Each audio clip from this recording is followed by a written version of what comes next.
Assalamualaikum Assalamualaikum warahmatullahi warahmatullahi wabarakatuh. wabarakatuh.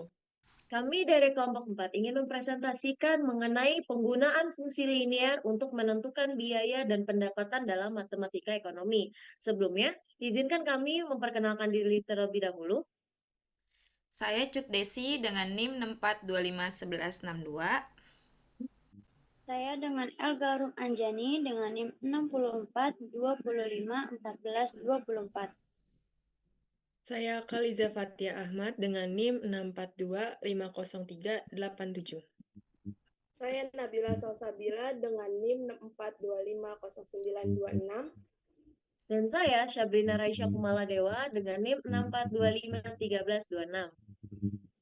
Di sini ada apa itu fungsi linier, fungsi biaya, fungsi pendapatan.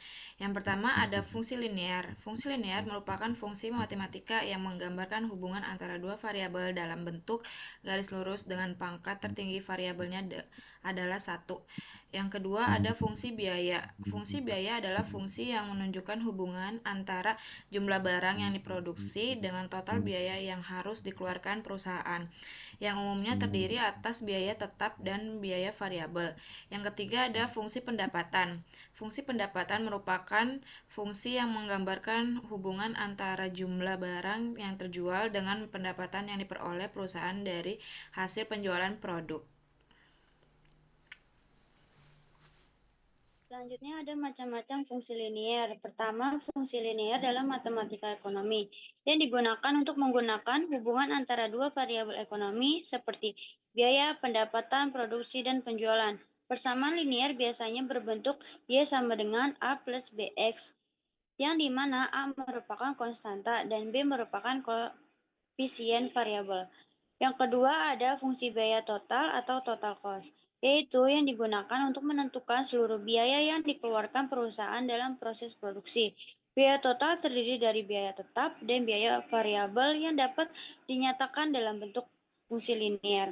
Yang ketiga ada fungsi pendapatan total atau total revenue, yaitu yang digunakan untuk menghitung jumlah pendapatan yang diperoleh dari hasil penjualan barang atau jasa.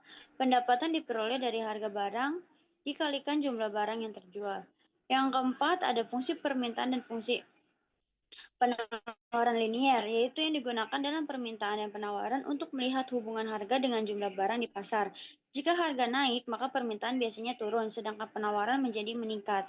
Yang terakhir ada fungsi keuntungan atau profit function, yaitu yang diperoleh dari selisih antara pendapatan total dan biaya total. Fungsi ini digunakan untuk mengetahui besar laba atau kerugian perusahaan. Berikutnya ada penyebab penggunaan fungsi linier. Yang pertama digunakan untuk menganalisis biaya, produksi, dan juga pendapatan. Kenaikan produksi biasanya diikuti kenaikan biaya dan pendapatan. Membantu menghitung total biaya dan pendapatan perusahaan. Mempermudah analisis permintaan, penawaran, dan harga pasar. Digunakan untuk perencanaan keuntungan usaha.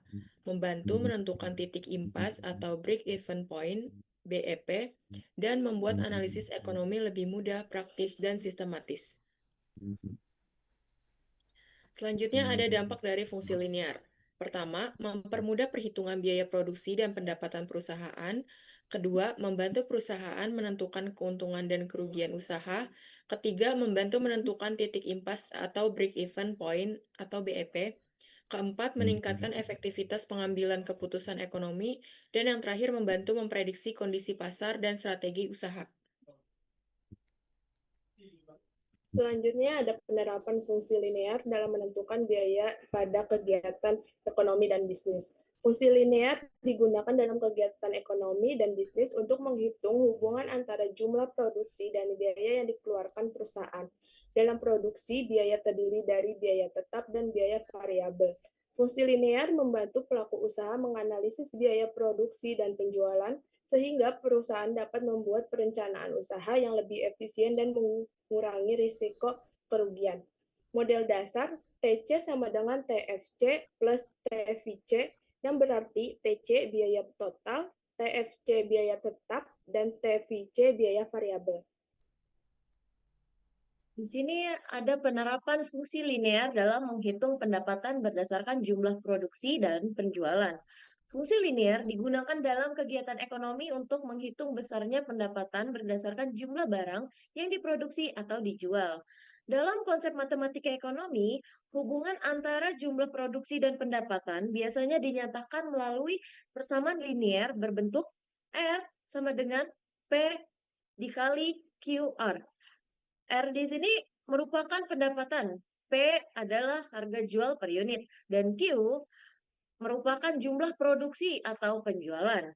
Selanjutnya ada fungsi pendapatan dapat ditulis dalam bentuk Rx sama dengan P kali X. Rx di sini sebagai pendapatan, P sebagai harga jual per unit barang, X sebagai jumlah barang yang diproduksi atau dijual.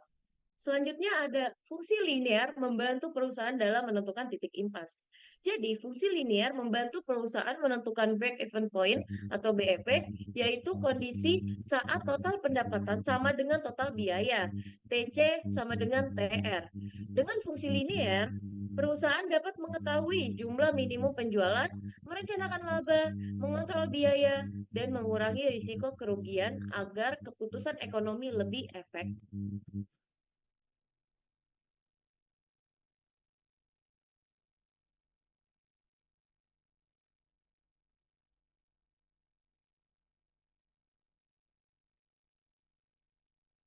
Selanjutnya ada manfaat penggunaan fungsi linear dalam pengambilan keputusan dan perencanaan laba perusahaan, yaitu penggunaan fungsi linear dalam ekonomi dan bisnis membantu perusahaan menganalisis hubungan antara biaya, produksi, harga jual, dan pendapatan secara lebih sederhana. Fungsi linear digunakan untuk menghitung biaya dan pendapatan serta menentukan break-even point atau BEP agar perusahaan menghitung jumlah minimum penjualan supaya tidak mengalami kerugian. Selain itu, fungsi linear membantu perusahaan dalam merencanakan laba, mengendalikan biaya, menentukan strategi produksi, dan mengambil keputusan bisnis secara lebih efektif dan efisien. Di sini ada kesimpulan. Berdasarkan hasil analisis terhadap perkembangan inflasi dalam perekonomian makro Indonesia, dapat disimpulkan bahwa inflasi menunjukkan pola yang fluktuatif namun tetap berada dalam batas yang relatif terkendali sebagai hasil dari kebijakan ekonomi yang adaptif di mana faktor moneter seperti suku bunga, jumlah uang beredar, dan nilai tukar memiliki pengaruh signifikan terhadap stabilitas harga sebagaimana bahwa determinan inflasi sangat dipengaruhi oleh variabel-variabel moneter utama. Sementara itu, dinamika inflasi juga tidak terlepas dari pengaruh kondisi global, perubahan permintaan domestik, serta ketidakpastian ekonomi yang terjadi pasca pandemi sebagaimana yang menunjukkan bahwa inflasi Indonesia mengalami fluktuasi signifikan dari 2021 hingga 2024. Baik, sekian presentasi dari kelompok kami. Apabila terdapat kesalahan atau kurang penyampaian dari kami, mohon dimaafkan. Izinkan kami pamit terlebih dahulu. Wassalamualaikum warahmatullahi Warahmatullahi wabarakatuh. wabarakatuh.